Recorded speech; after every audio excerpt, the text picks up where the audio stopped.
What is up, guys? Welcome back to Wrestling Crossroads. As always, I'm one half of your dynamic duo, Twisted, alongside Brother Pyro. What up, what up, what up? Elimination Chamber. As we have said, collectively, better than Rumble. It was 100% better than Rumble. And it was our last premium live event Pay-per-view. before Mania. I know you're excited about that. Oh yeah, they definitely set the tone! Do you want to get started? Kicking off the show, Women's Elimination Chamber match to determine the number one contender for Bianca Belair's Raw Women's Championship. Asuka, Liv Morgan, Raquel Rodriguez, Nikki Cross, Natalya, and Carmella all fighting for that chance. Chaos! Headphone warning. Nikki Cross was an absolute gremlin, and I love her. I know, you're very happy about her character given back. She's a little nut job. It's great. So tell us who started off this match. So starting off, we had Liv Morgan and Natalya. Mm-hmm. Kind of a surprise to me. Not gonna lie. With which part? I didn't think Natalya would start because, she's at home. I figured, they'd throw her in the chamber, maybe last one out. Yeah. Give the hometown crowd something to really pop about to kick off the match. I noticed that they weren't really very vocal on when she was coming out, so. I don't know. Wishful thinking. I mean, it would have been a decent booking decision, but even to start off, not bad. No, it wasn't. These two women definitely showed why they are two of the best around. And I say that because, let's be real. Natalya has a lot of knowledge to offer. She does. A lot of these young girls, and she's showing, hey, just because I'm getting up there in age, just because I've been here a while, doesn't mean I still can't perform. Because I think she did really well. She did. First elimination was Nikki. Mm-hmm. Via Raquel Rodriguez. Imploding pod. Yes. With the implosion of the pod. Sorry. I'm all over the place. I think it was really good.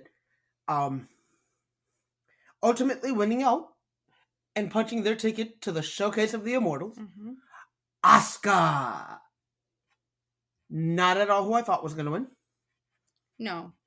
Not necessarily, but you did say that she was kind of a very strong possibility for winning. Had it not been our pick, it would have definitely been. Oh, this was the only other real pick that made sense. Yeah. Just because I do think that these two women are going to put on an absolute clinic commedia. And I did mention something to you when we were watching that now both of Bianca Belair's what were former partners during her feud with Damage Control have now gone after her title. Yep. I do want to say congratulations to Asuka for being the first and currently only female to have achieved this one thing. Winning the Chamber, winning Miss Money in the Bank, and winning the Rumble. Yep. The only other woman that could currently do it as of right now would be Alexa Bliss if she were to win the Rumble. Oh, yeah, because she has won the Chamber. Yeah, she was the very first winner of the Women's Elimination Chamber. This is the second time where an opportunity at the Raw Women's Championship was determined inside of a chamber. Yep. The first one was Alexa Bliss putting her title on the line in the chamber match. Absolutely beautiful chamber match from back then, and even still now. The only thing I have to say is when I had seen something on social media about them commenting on her dominance, but she really didn't do much dominating. Let's be real. The only dominance we saw was as soon as she got out of her pod, she bullied the hell out of Carmella. That is true. She bullied the hell out of that girl. But, I don't understand the whole, she had this, this great thing of dominance. Do we not remember Shayna Baszler literally coming out last and just wiping everybody? And literally taking out, 4 eliminations all by herself? No, she eliminated everybody. There was no elimination prior to her being in the match. I swear she took out 4. Oh, no, she did go on to win. Mm-hmm. She did go on to win. Mm-hmm. But she literally dominated. She was the last one out, and she eliminated everybody else that was laying in the ring. So if you're hearing this, Triple H, turn Shayna Baszler back into the badass that she once was, because She needs it. the world deserves her dominance. I'd like to see her go against Asuka. Now that we have Asuka back to the way she used to be. I don't think there's anybody she could go against in the ring and it be not a beautiful match. Personally, I'd like to see them pick up where they left off in NXT with her and Bianca. I agree. That'd be a lot of fun. But now that we've talked your ear off about what was a great opening contest and something that set the bar for the show, let's talk about our world of mediocrity in match number 2. Brock Lesnar versus Bobby Lashley. As you could have guessed it was literally just a heavy-hitting match. Very hard here and there. There wasn't much to this match, honestly. Your winner via disqualification is Bobby Lashley. So now my question is, does that now set up a Mania moment? Which is what we had discussed in the pre-show. Which I wouldn't mind. Lashley retires Lesnar. Or does that set up Bobby Bray, considering the promo that happened on SmackDown? I say Bray pushes it off till the next pay-per-view after Mania, and this sets up a retirement match for Brock. Because I think Bobby's gonna cut a promo and be like, dude, obviously you can't win the big one anymore. You have to do. He won via low blow, so honestly, I think he's gonna come out like, that's not the way I wanted to beat you. I wanted to pin you to the match, really show you, and you took the low blow, and so you took the easy way out. Yeah, so that I can obviously beat you. It's clear that you can't do this anymore. And honestly, out of everybody on the roster right now, Lashley, I think, is the only one that would make sense for Lesnar to have a retirement match with. Yeah. Because of how similar in stature and how similar their careers are. Mm-hmm. Both are, D1 wrestlers. Lashley was part of the military and was on the wrestling team in the military. Yeah. Their MMA backgrounds. I think this makes the most sense. Mm-hmm. And obviously, you put it off so Lashley goes over and just retires Brock. Because at this point, Brock, my dude, you're getting up there. Yeah. You've given us a lot of great memories, a lot of great years. You really have dedicated your life to the world of combat sports as a whole, MMA, football, pro wrestling, everything for our entertainment, and we thank you. Hang up the boots and relax, though, because you've earned that. Yeah. Go home with your wife. Don't think about Bobby. No more thinking about Bobby 4 or 5 hours after the fact that you've played with her. Still, think about just being home, kicking your feet up, doing some farm work, maybe a guest appearance here and there, like a promo thing. Yeah. Hey, what's up, man? Yeah, but I think it's time to be done. The in-ring career can stop, and nobody would fault you or blame you for it. Exactly. Next match, good sir. Mixed tag team action! Judgment Day's Finn Balor and Rhea Ripley taking on Edge and Beth Phoenix. Highlights of the match are as followed. Dominic being chased out of the arena. Mm-hmm. Granted, he did return. Dominic being thrown by Beth. Yep. The collision of 2 Goliath women. Yes. In the ring, because let's talk about the 30 seconds of clotheslines where nobody moved an inch. Mm-hmm. That was fun. Beth really did show Rhea why she is called the Glamazon. Take notes, kid. But no, this match I think really did tell the story that it needed to tell. Hopefully it ended the storyline. I'm hoping so. This feud needs to be done, over with. Goodbye, good riddance. Love you all, but let's move on. It's been a year. Or at least close to. Picking up the win. Beth Phoenix and Edge. And you were the only one that predicted against them. Okay, but my reasoning made sense, woman. Yes, but you should know that they're not going to have Edge lose in his hometown. Not the first time they would have had the hometown guy lose a match. Especially with Canada and their relationship. Tell me I'm wrong. Exactly. I'm done with you. No, you're not. I'm done with you. No, you're not. Quit lying. Quit them lies, girl. I don't think Brother Power was going to be on the next podcast. Alright then. Find your own microphone. Alright then. Ain't that hard. You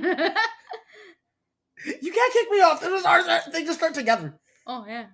But you can't kick me off. I will sue. Have fun. Alright. So, I still got my receipts. I will sue. you want to continue this? I'm just being dramatic, yeah. Uh-huh. Very well aware.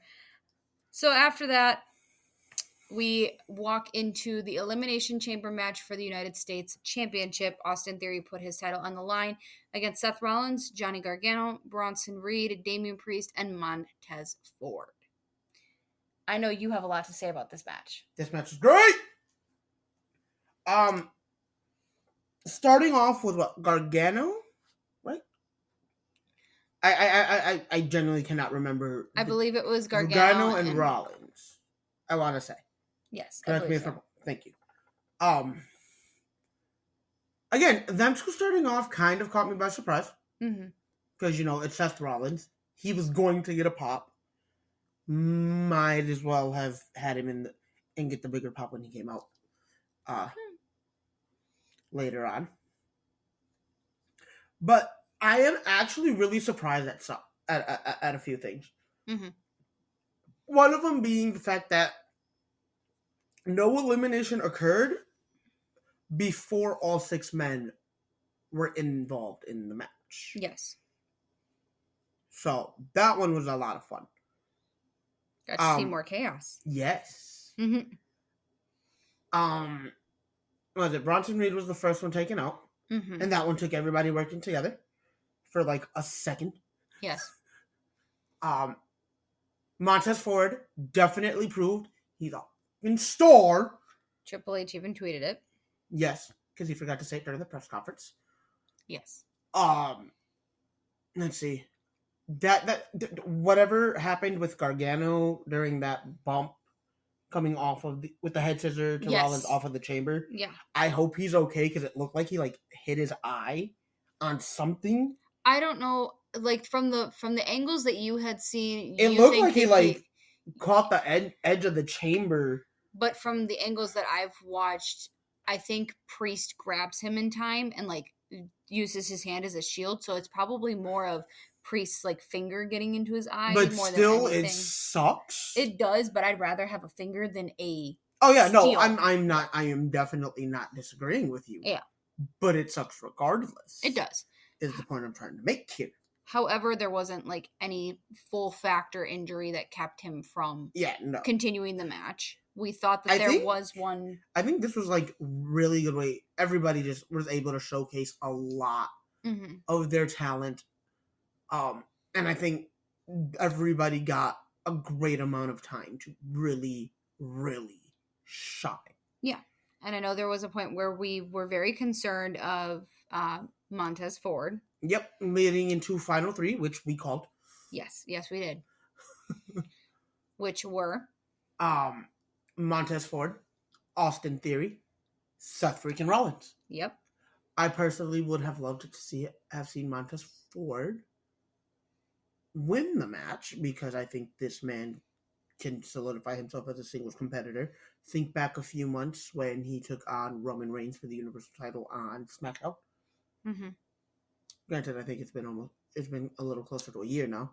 But still, that match, if that didn't show you, this man can actually do it in the solo game, I don't know what will convince you of this at any point. Mm-hmm. Bronson Reed really showing his dominance in that match. Mm-hmm. Priest showing up and showing out was really fun. Oh yeah. Was not really expecting to see that much from Priest. Yeah, no, I Because I think, personally, I love him. I think Judgment Day's kind of holding back his talents. mean, I Who said that? entirely agree. Who said that? So, where we were getting to is final 3. Seth Rollins hits a curb stomp on Montez Ford while he's hung up in the ropes, and Austin Theory took advantage. You did see Ford kind of completely out of it.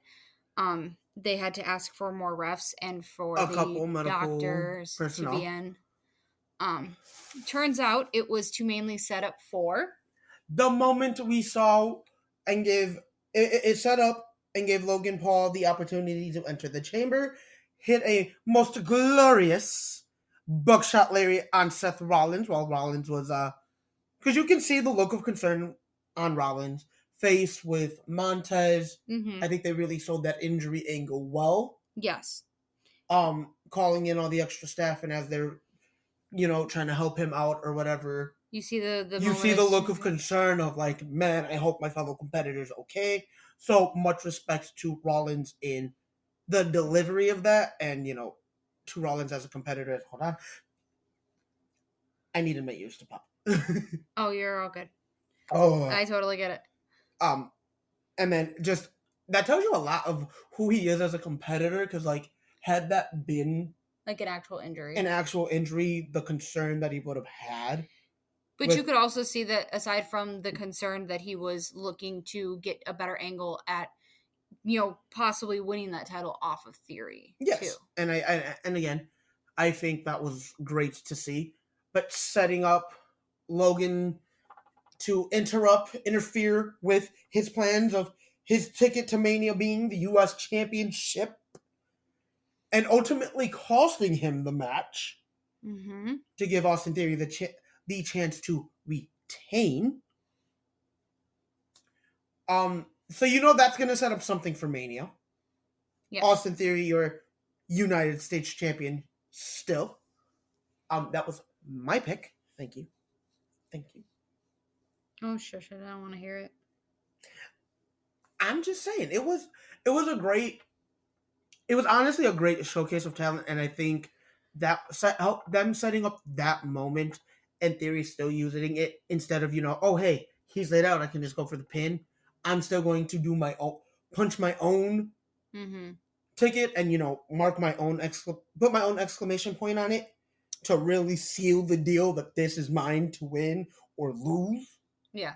I think was really great, because they really are doing such a great job now that Vince isn't in charge and he's not just, a little lapdog. But I think they're doing a really good job of genuinely building Austin Theory up. Yeah. He's doing he's a great young talent. Mm-hmm. Again, his career is kind of paralleling Cena to a degree. Mm-hmm. I'm not gonna lie, a really young Cena back in like 02, 03. I am loving that he's getting the organic build, that they are giving him the chance to really showcase what he can do in the ring, because we already knew this man had the charisma for it. Mm-hmm. But it was the in-ring work that needed a few, to quote Bully Ray, a few tightening of the screws.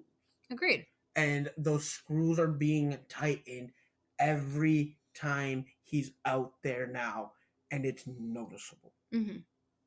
Because think about this time last year. Yes. And how much we hated him for the main reason being he was a bore in the ring.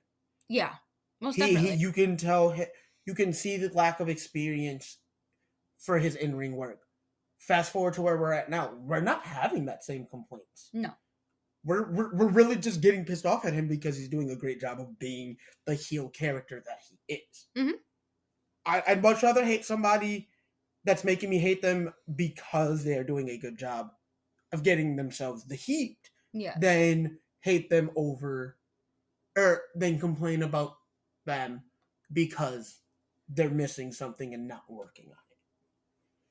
Oh yeah, And that seems to be a problem for a lot of the younger talent at times that get called up way too quickly. Yes. And Because we did experience technical difficulties, so before recording, we had to rewatch that women's elimination chamber match. mm-hmm.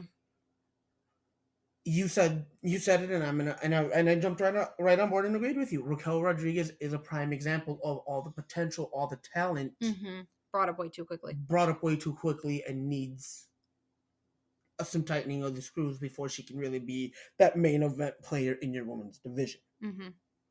I mean, she has all. She has has all it. of the tools there. It's just bringing them together Mm-hmm. and making it work. That is the problem right now, because they brought her up. They immediately tried to throw her in the main event picture, and it hasn't worked out the way it should have. Because as soon as they realized that, they kind of just back burner next woman up, which, yes, is the nature of the business for the most part. Yeah. But at the same time, it was definitely, you can tell they're kind of giving up on her. Oh, yeah. And it's not fair to her because, again, she has what it takes to really be a star when given the right opportunities, when actually given the tools to really shape who she is as a character, as a competitor. Oh, yeah, most definitely. I agree with you 110%. And again, going to theory, we thought the same thing, but again, that's what it was initially. I mean, you got to remember, Austin Theory was brought up early. To team with Andrade. Yep, and then was put back down where he got the tightening of the screws in the way. I think, and personally, I think, him coming up when he did the first time around during the pandemic really was the perfect time to test him on the main roster to see if he was ready, because you got to think, we didn't have all the fans in attendance. Yeah. That was before the Thunderdome era. Yes, it was. So, we got to really, we as fans at home got to watch, but because of what they were doing, how they were performing to begin with, it made a lot of sense. Hey, right, we can use these guinea pig tools or, spitball these ideas, and if it doesn't work during the pandemic, whatever, we don't come back to it later in the future or when there is fans again. Yeah. If there was ever going to be fans again. Yeah, because I know for the longest time, due to the pandemic, we got no answers. Right. We didn't know if we were going to be coming back. And then, they introduced the Thunderdome era, which was a great thing to have fans in attendance for the most part. But that's when you realized, all right, the testing this, testing that can no longer work because we have too many eyes here. Yes. And we want them to keep spending money to be here. Mm-hmm. You didn't have to worry about that during a whole COVID lockdown. Yeah. But during that time, I will say, my hat's off to the pandemic era of pro wrestling and the guys and girls in those locker rooms, AEW, WWE, Impact, that were able to, really just keep working on their craft, keep it going, keep us entertained, because pro wrestling was the one true constant we really had. Yes. Think about it. There is no off season. Yeah. There's never an off season. The NFL shut down stopped right before the season was ended right before. We lost basketball midway through. Yes. We didn't know if we were going to get a baseball season for those of us that actually paid attention. I don't know how we did with NASCAR that year, but the NHL we didn't really have anymore. So the fact that we were still able to get something of entertainment for ourselves was amazing. But back to now that one rant for me giving my respects to all the men and women, because a lot of these guys were part of that. Oh, yeah. The Seth Rollins, the Austin Theory, the Johnny Garganos, Damian Priest, Montez Ford. They all had to be part of that era. Yes. And then so on and so forth as everything evolved. And again, just to see their evolution as competitors, as characters, was great. Theory, I'm really excited for what you had to say during the press conference, though. Open challenge. Who accepts? None other than the Rated R Superstar, and I'm not missing Raw for this one. Edge Theory U.S. Championship on the line. All right, give it to me. Who's your pick then? Edge is gonna put Theory over. Edge is putting Theory over. Okay. Edge is at a point where he doesn't need it. He doesn't need it, no. And Edge... Would it be nice to see? Yes. Yes. But at the same time, with the respect that Edge has openly admitted to having for a lot of the guys carrying the brand now, I think he's going to put it over and truly help solidify Theory as an up and coming star. I'm not going to say as a superstar yet because he's not there yet, but up and coming for sure. And I can see Theory being a main eventer at some point in his career. Is it going to be now? No. Is it going to be tomorrow? No. It'll be a little bit. But think about where he is now. Mm-hmm. And maybe, for whatever reason, they actually do decide throw him in the main event picture come SummerSlam. I could see it being a viable option. Yeah. If they continue to give him the organic build. Mm-hmm. And now... main event time! Mm-hmm. Roman Reigns defending the undisputed Universal WWE Championship. I was going to say, I went to go see Universal and United States wanted to come out of my mouth, and that would have been really embarrassing and really bad. Because we just talked about the United States Championship. I mean, Roman's previous withholding of the United States Championship was kind of a bore, so whatever. Let's not talk about that. Yeah. But all right, he defends against Montreal's very own Sami Zayn. I don't want to hear nothing about CM Punk ever getting the biggest home crowd pop. And yes, I'm going to take my shot because there was a meme that circulated right after SmackDown about it. Mm-hmm. I don't think I have ever in my life heard a bigger hometown pop than Sami Zayn in Montreal for SmackDown and again for Chamber. I don't think so either, honestly. It was great. The crowd erupted. There was, I know after the bell had rung, there was still a good 5 to 10 minutes where those men didn't move. They didn't move. The crowd had taken over the match.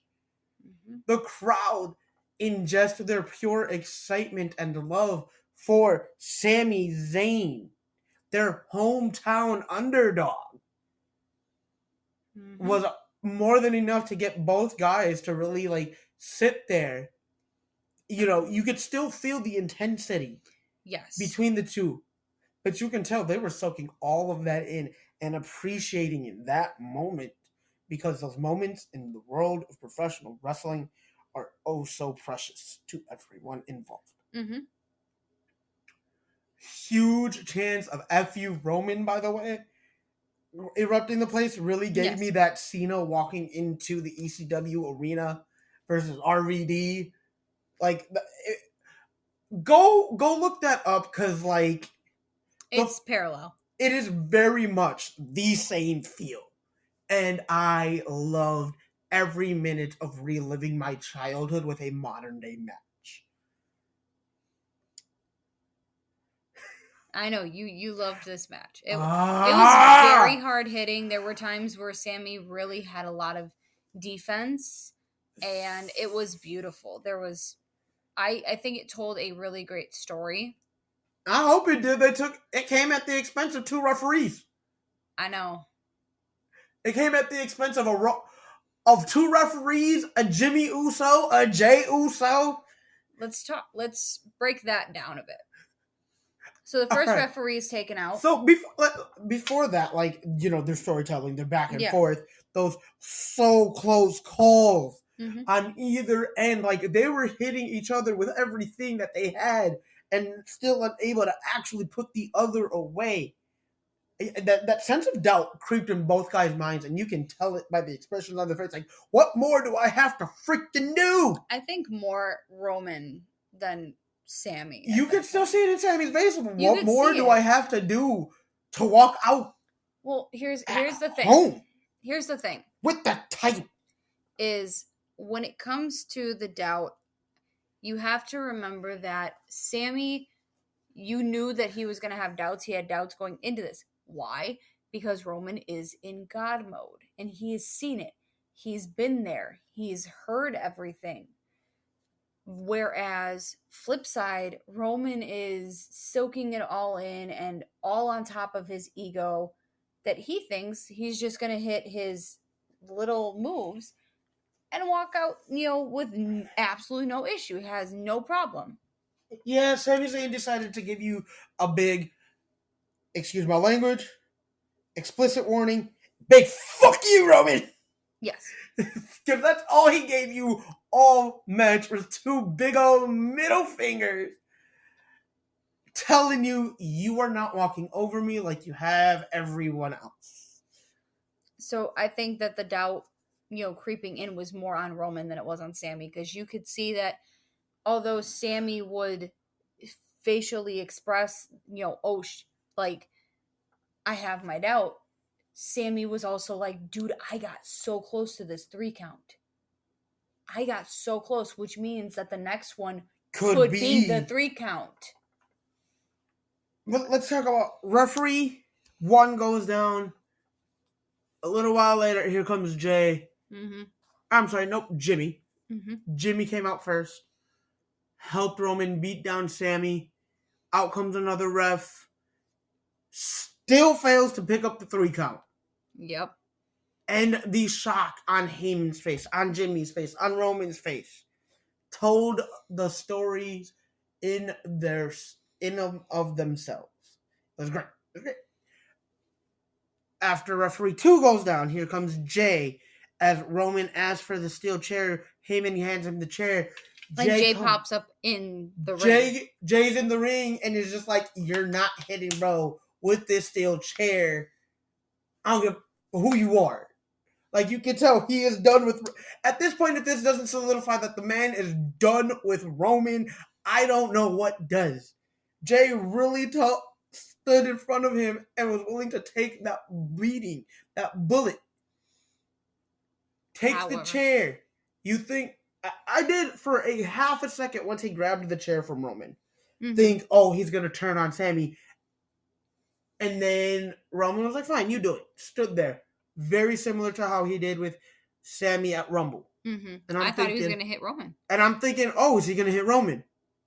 Neither happens. All you see is Jay getting yelled at and smacked and barked at. For Sami to get up and hit a spear meant for Roman on Jey Uso.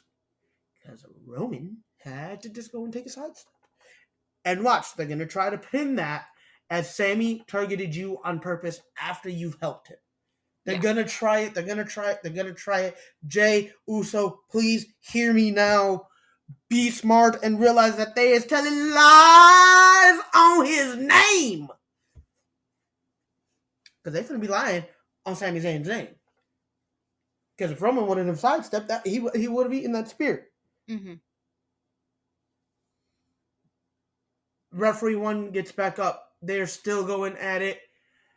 Unfortunately, picking up the win, Roman Reigns. And there's a reason I didn't pick a winner when we did our predictions. As much as I wanted it to be Sami, I knew that there's too many other backstage politics going on to really warrant it. There was too many things involved with having one or the other go over. Yeah. Because this is definitely one of those moments of, regardless, our main event at Mania was going to be great. Because Cody and Roman are going to put on a good match.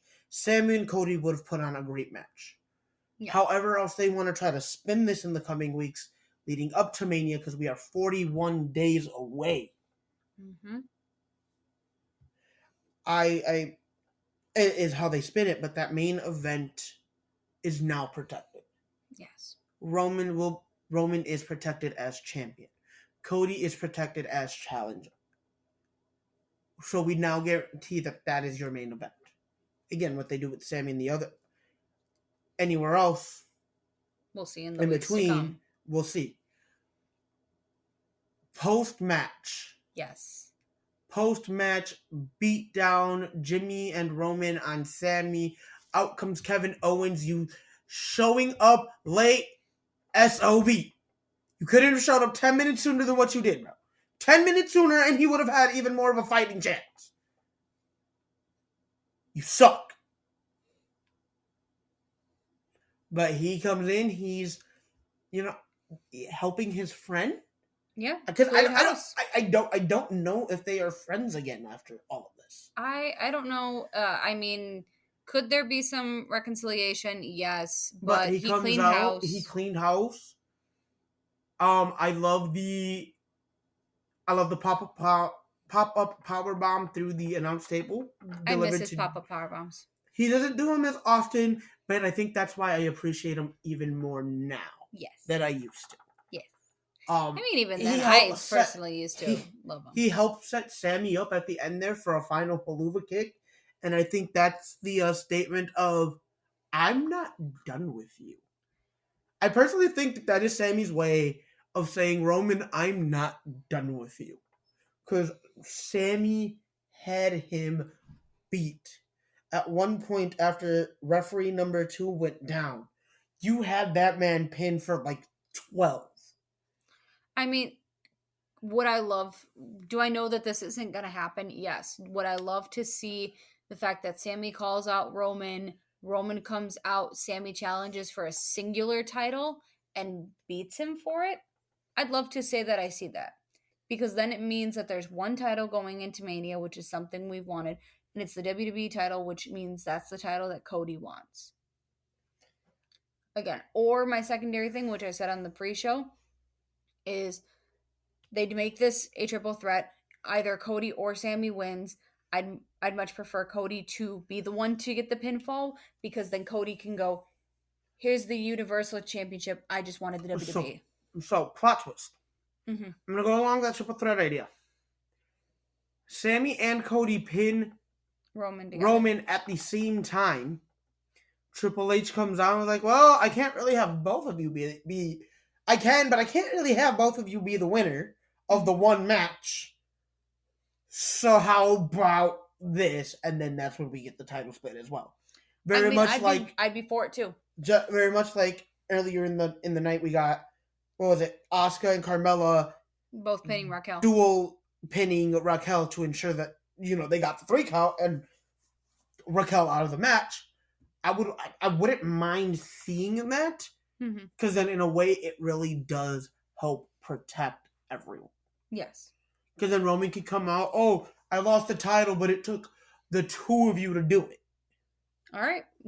Fine. Whatever it took to get us to do it, dude. We still did it. Neither one of you could beat me one-on-one by yourself.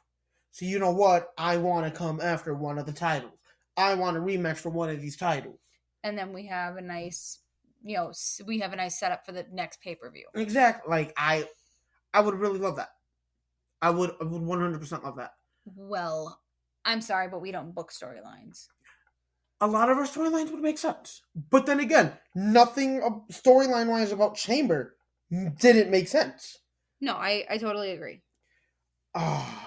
So, that ends Elimination Chamber, the last pay-per-view before WrestleMania. It still irritates me, though, that everybody now is seeing the main event level talent that Sami Zayn has always been capable of, because this man has always had it. He's always had the talent and charisma and promo work to be able to main event a Mania. Go for the big one. I know. You made that rant in the pre-show as well. Yes, but I'm still gonna talk about it because it still bothers me. I'm aware. We had our pyro rants. We had our pyro rants, though. Yes, we did. So, to end out, when do they hear us next? March 5th. For AEW's Revolution. And so far, looking at that card, I'm not mad about it because it's not as heavily bloated. We will just have to wait and see because it's AEW and that's still a bit away. They only have a week left to completely kill us. They have a week left to completely kill us, and we already have a 1 hour Iron Man match. In like a 4-match card. I'm okay with that.